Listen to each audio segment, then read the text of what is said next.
போராட்டம் தேர்தல் விடுதலை ஏது தலைவர் பிரபாகரன், தலைவர் பசுபதி பாண்டியன்.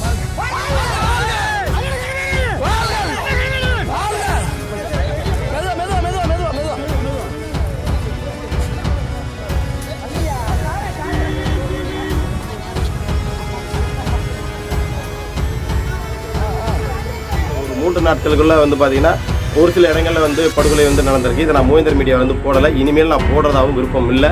ஏன்னா எங்கேயோ ஏதோ ஒரு சூழலில் ஒன்று தொழில் ரீதியாகவோ இல்லை தனிப்பட்ட ரீதியாகவோ நிறைய விஷயங்கள் வந்து நடந்துகிட்டு தான் இருக்குது. இதை நம்ம போட்டு மக்களையும் வந்து மன உளைச்சலுக்கு ஆளாக்க வேணாம் அப்படின்ற வந்து இனிமேல் இந்த படுகொலை சம்பந்தமான விஷயங்கள்லாம் வந்து தவிர்த்துட்டு நம்ம சமூகத்திற்கு, ஏன்னா நம்ம தெரியாதவங்களுக்கு வந்து நம்ம வந்து டக்குன்னு தெரியப்படுத்துகிற மாதிரி இருக்குது. அதனால் மற்ற ஊடகங்களில் பார்த்து தெரிஞ்சுட்டு போகிறாங்க. இனிமேல் நம்மளோட மூவேந்தர் மீடியாவில் பாண்டிய டிவிலே வந்து இந்த படுகொலை சம்பந்தமான விஷயங்கள் வந்து நான் காணொலியிலேருந்து போட வேணாம் அப்படின்ற மாதிரி விஷயங்கள் வந்து முடிவெடுத்துட்டு, அதே போல் நிறைய பேர் சொன்னாங்க, ஆனால் இந்த விஷயங்கள்லாம் கடந்துட்டு நம்ம மெயின் அந்த பட்டியல் வெளியிடுறது சம்பந்தமான முழு மூச்சு அதை வந்து முன்னெடுங்கனே அப்படின்ற மாதிரி நம்ம உறவுகள் வந்து நிறைய பேர் வந்து மக்கள்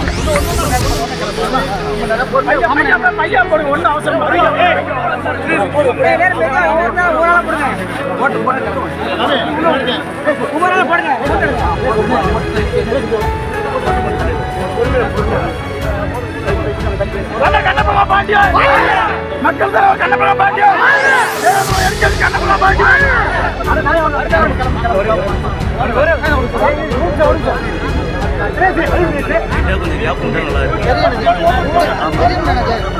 என்ன சொன்னாலும் கேட்க மாட்டாங்க, தெரியும் எனக்கு.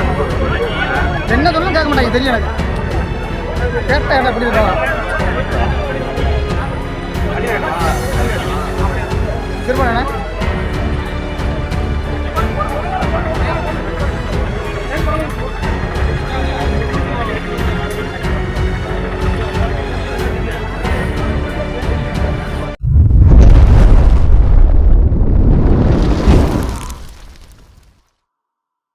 உறவுகள் அனைவரும் வணக்கம். நான் தினேஷ் முல்லர். இந்த காணொலி எதற்காக அப்படின்னா, நிறைய உறவுகள் நேற்று தொடர்பு கொண்டு அண்ணன் கண்ணபிரான் பாண்டியன் அவர்கள் வந்து சிறையிலேருந்து விடுதலையாகி வந்துட்டோம்னு சொன்னாங்களே, உண்மையான தவளா அப்படின்னு கேட்டாங்க. தொடர்பு கொண்டு ஆமாம் அப்படின்ற மாதிரி தான் நிறைய பேர் தொடர்பு கொண்டு நேற்று அண்ணன் வெளியில் வந்த வீடியோ நம்ம சேனலில் போடலை. ஏன் அப்படின்னா வந்து இன்றைக்கி இருக்க சூழல்கள் வந்து சரியில்லை. ஏன்னா எங்கே போகிறாங்க எங்கே வராங்க நம்மளே வந்து அதை நம்ம வந்து பதிவு பண்ணக்கூடாது அப்படின்னால தான் நான் நேற்று எதுவும் பதிவு பண்ணல. அதே போல் நேற்று அண்ணன் வந்து கூட நம்ம ஊரை தாண்டி தான் போயிருக்காங்க, கொட்டாண்டியை தாண்டி. அப்படி இருக்கும்போது நம்ம இடையிலோட அண்ணனை சந்திக்கலை.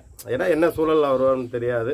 அதனால் ஃபஸ்ட்டு வீட்டுக்கு போட்டு நம்ம போய் அண்ணனை போய் திருநெல்வேலியில் பார்த்துக்கலாம் அப்படின்றனால நம்ம அதை கூட நம்ம இது பண்ணல. அப்புறம் வந்து சரி மதுரையில் பார்க்கலாம் அப்படின்ற மாதிரி முடிவெடுத்தேன். அப்புறம் சரி ஃபஸ்ட் டைம் வர்றாங்க, வரும்போது போய் ரெஸ்ட் எடுக்கட்டும், அதுக்கப்புறம் ஃப்ரீயாக போய்ட்டு அண்ணனை பார்த்துக்கலாம் அப்படின்னு விட்டுட்டேன். இந்த காணொலி எதற்காக மெயினாக அப்படின்னா, தயவு செஞ்சு அண்ணன் கண்ணபிரானாக இருக்கட்டும், நம் சமூகத்தில் இருக்கக்கூடிய களப்போராளிகள் எங்கே ஒரு நிகழ்வில் கலந்துக்கிட்டால் தயவு செஞ்சு அந்த இடத்துல ஃபோட்டோ எடுத்து உடனே வந்து அப்டேட் பண்ணாதீங்க. அதாவது அவங்க அந்த நிகழ்வில் கலந்துக்கிட்டு போனால் மறுநாள் வந்து அந்த ஃபோட்டோவாக இருக்கட்டும், ஸ்டேட்டஸாக இருக்கட்டும், இல்லை யூடியூப் இன்ஸ்டாகிராம் பக்கத்துங்களில் பதிவொன்றதாக இருக்கட்டும், தயவு செஞ்சு அந்த மாதிரி விஷயத்தை இனிமேல் முன்னெடுங்க. ஏன்னா எதிரிகளுக்கு ஒரு தலைவர் வந்து எங்கே இருக்காரு அப்படின்னு வந்து நம்மளே அது காட்டி கொடுக்குற ஒரு செயலாக இருக்குது. இதனால தான் நம்ம இந்த கல்யாண ஃபங்க்ஷனில் போகிறது, காதுத்து ஃபங்க்ஷனில் போய் நம்ம சமூகத்தில் உள்ளவங்க யார் கலந்துட்டா அந்த மாதிரி விஷயமே நம்ம போடுறது கிடையாது. அந்த கல்யாண நிகழ்வு சம்மந்தமாகவோ காதுத்து நிகழ்வோ அந்த மாதிரி நிகழ்ச்சியிலே நம்ம வீடியோ பெரும்பான்மையாக வந்து போடுறது கிடையாது. ஒரு சில கருத்துக்கள் வந்து அதில் பேசின விஷயங்கள் வந்து சரியாக இருந்துச்சுன்னா மட்டும்தான் நம்ம அப்டேட் பண்ணியிருக்கோம். அதனால் வந்து நம்ம உறவுகள் தயவு செஞ்சு அந்த விஷயத்தை வந்து கொஞ்சம் ஃபாலோ பண்ணிக்கிட்டிங்கன்னா நல்லா இருக்குன்னு நினைக்கிறேன். அதே போல் இது வந்து அண்ணன் கண்ணபிரான் அவர்கள் வந்து என்னை தவறாக எடுத்துக்கிட்டாலும் பரவாயில்ல, என்னடா தம்பி இப்படி ஏன் தம்பி இதெல்லாம் போட்டுட்டு அப்படின்னு கேட்டாலும் பரவாயில்ல. எனக்கு மனசுக்குள்ள உள்ள வேதனையை நான் அதில் வந்து பதிவணும்னு நான் நினைக்கிறேன். அதாவது களப்போராளிகள் வந்து இருக்கும்போது பாதுகாக்க தவறிப்பட்டு இறந்ததுக்கு பிறகு அவங்களோட குடும்பத்துக்கு வந்து பண ரீதியாகவும் பொருளாதார ரீதியாகவும் வந்து நம்ம மக்கள் வந்து உதவுறீங்க. தயவு செஞ்சு கண்ணபிரான் அவர்களுக்கு முடிஞ்ச மட்டும் உங்களால் வந்து நேரில் போய் சந்தித்து உங்களால் முடிந்ததை வந்து உதவுங்க.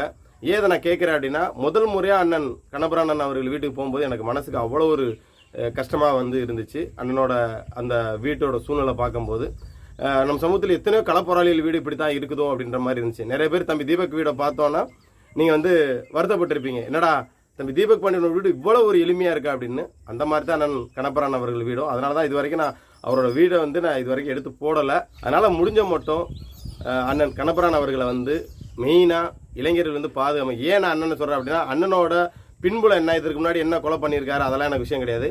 அண்ணனை போய் நேரில் பார்த்து பலன் வரைக்கும் குழந்தைத்தனமான மனசு. அதாவது வந்து பார்த்தீங்கன்னா முதல்ல கூப்பிட்டு அண்ணே சொல்லுங்கண்ணே அப்படிங்குவாப்புல. அண்ணன் வந்து நான் சொல்லி அண்ணே உங்களோட வயசு சின்ன பையன் 35 வயசு தானே நடக்குது, ஏன்னா எப்படி சொல்கிறீங்க அப்படின்னா அப்படியே கூப்பிட்டு பழகிருச்சுனே அப்படிங்குவாங்க. அதுக்கப்புறம் தான் சொல்லு தினேஷ் நல்லா இருக்கா அப்படியா அப்படின்னு. அதுக்கப்புறம் தான் அதாவது அண்ணன் சிறைக்கு போகிறதுக்கு ஒரு அந்த 2-3 விஷயம் சொன்னால் அதுக்கப்புறம் தான் அந்த விஷயமே அண்ணனுக்கு மாறிச்சு. அப்போ வயசில் சின்ன ஆளாக இருந்தாலும் அது ஒரு மரியாதை கொடுத்து அண்ணன்ற ஒரு மரியாதை கொடுத்து அதுவும் பேசும்போது அந்த குழந்தைத்தனமான சிரிப்பு. ஏன்னா அவங்களோட பாதையில் வந்து கரடு முறையாக இருக்கிறான். எப்படின்னா அப்போ அண்ணன் ஜான் பண்ணினவர்கள் நம்ம நேரில் பார்த்துருக்கோம். அண்ணனை பார்க்கும்போது அப்படி தான் இருக்குது. வெளியில் தோற்றத்தில் அவர் அண்ணனை பற்றி இவர் வந்து ஒரு கரடு முறையான ஆள், அவர் வந்து அப்பேற்பட்டவர் இப்பேற்பட்டவர்னு அண்ணன் ஜான் பண்ணினவர்கள் வந்து சொல்கிறாங்க. ஆனால் அங்கே போய் இப்போ அவரை பக்கத்தில் போய் பார்க்கும்போது குழந்தைத்தனமான ஒரு மனசு, எல்லாத்தையும் சிரிச்சு பேசுகிறா இருக்கட்டும், எல்லாத்தையும் சரி சம உட்கார வைக்கிறதா இருக்கட்டும், எல்லாமே அந்த ஒரு மனப்பான்மை இருக்குது. அந்த மாதிரி அண்ணன் கண்ணப்புராணன் அவர்கள் வந்து பார்த்தீங்கன்னா அவரோட ஆயுதம் எடுத்து சரியாக தவறாக நான் சொல்ல வரல, அவர் எதற்காண்டி எடுத்தார் அப்படின்றதே அவர் நம்மளோட மூவேந்தர் மீடியாவில் வந்து பதிவு பண்ணியிருக்கோம், நீங்கள் பார்த்துருப்பீங்க. இந்த காலச்சூழல்கள் வந்து தேவையில்லை, இனிமேல் ஆயுத புரட்சிகள் வந்து தேவையில்லை. அதே போல் ஆயுதங்கள் எடுத்தவங்க வந்து ஆயுதத்தை கீழே வச்சிட முடியாது, கீழே வச்சுட்டு அது வந்து அவங்க கத்திக்கு வந்துடும். அதனால் வந்து அவங்க பாதுகாப்புக்கு சில விஷயங்கள் வந்து அவங்க இருக்கத்தான் செய்வாங்க. அதனால் வந்து எங்கேயுமே வந்து அரசியல் ரீதியாக அந்த சமூகத்தை வந்து மேன்மைப்படுத்தணும் அப்படின்னு வந்து அண்ணன் கண்ணப்புராணன் அவர்கள் வந்து தொடர்ந்து எந்த இடத்துல தம்பி தீபக் பாண்டியன் எப்படி வந்து நம்ம மக்கள் பாதிக்கப்படும் போது எங்களோட கால் தடம் வந்து பயணிக்கும் அப்படின்னு சொன்னாங்களோ அதே போல் கண்ணப்புராணனை எங்கெங்கெல்லாம் பாதிக்கப்படும் உங்களுக்கு நல்லா தெரியும், நம்ம பற்றி சொல்லணும்னு அவசியம் கிடையாது. எங்கே பாதிக்கப்பட்டாலும் முதலாக வந்து கண்ணப்புராணன் வந்து முதல்ல இங்கே போயிடுவாங்க, சரிங்களா? எல்லாத்தையுமே தெரியும். அப்போ அப்பேற்பட்ட அதாவது நம்ம சமூகம் பாதிக்கப்படும் உடனே அந்த இடத்துல போய் நின்று அதை குரல் கொடுக்குறங்கிறதே அது பெரிய விஷயம். அதை வந்து அண்ணன் கண்ணப்புராணன் அவர்கள் வந்து ஒரு நல்ல விஷயத்தை வந்து பண்ணுறாங்க. ஏன்னா இதற்கு முன்னாடி கடைசியாக அந்த அணக்கரை முத்தோட அந்த விஷயத்துக்கு போனனால தான் அந்த கைது நடைபெற்றது. அதுவும் அவங்களோட பாதுகாப்புக்கு தான் சில விஷயங்கள் வச்சுருந்தாங்க, யாரையும் அந்த நோக்கத்தில் கொண்டு போகல. ஏன்னா இவங்க மறுபடியும் எந்த பழிக்கு போலியோ ரிவெஞ்சு அந்த மாதிரிலாம் இவங்க எதுவுமே எடுக்கல, தன்னோட பாதுகாப்புக்கு வச்சுருந்தாங்க. அவங்க வந்து கைது செய்யப்பட்டாங்க. அதனால் வந்து நம்மளில் இந்த ரிவெஞ்ச் எடுக்கிறது பழிக்கு பலி அப்படின்றத நமக்கு வேணாம் அப்படின்னு தான் நான் நினைக்கிறேன். இது அதாவது எந்த சமூகத்திலுமே இனிமேல் வந்து உயிர் பலிங்கிறது போகக்கூடாது. இதுவரைக்கும் நடந்து முடிந்ததாகவே இருக்கட்டும். இனிமேல் எந்த சமூகத்திலையும் இந்த உயிரிழப்பு பலி கொலை அப்படின்றது இருக்கக்கூடாதுன்றதான் நம்மளோட ஒரு கருத்து. அதனால தேவேந்திரகுல வேளாளர் சமூகத்தை சார்ந்த என் அன்பான என் சகோதரர்கள்ட்ட நான் சொல்லக்கூடிய ஒரு வேண்டுகோள் என்ன அப்படின்னா, தயவு செஞ்சு நம் சமூகத்தில் இருக்கக்கூடிய எந்த களப்போராளிகளாக இருந்தாலும் தயவு செஞ்சு அவங்க வந்து எந்த நிகழ்வில் கலந்துக்கிட்டாலும் உடனே அந்த ஃபோட்டோ எடுத்து ஸ்டேட்டஸ் வைக்கிறதோ இல்லை இன்ஸ்டாகிராமில் போகிறதோ ஃபேஸ்புக்கில் எதுவுமே பண்ணாதீங்க. இந்த முடிஞ்ச மட்டும் அந்த களப்போராளிகளுக்கு உங்களால் முடிஞ்ச, அதாவது அவங்க வந்து போய் நான் கொலை பண்ணிட்டு நான் உள்ளே போகிறேன், நீ வந்து எனக்கு வந்து வெளியில் எடுன்னு அவங்க வந்து கேட்க கிடையாது.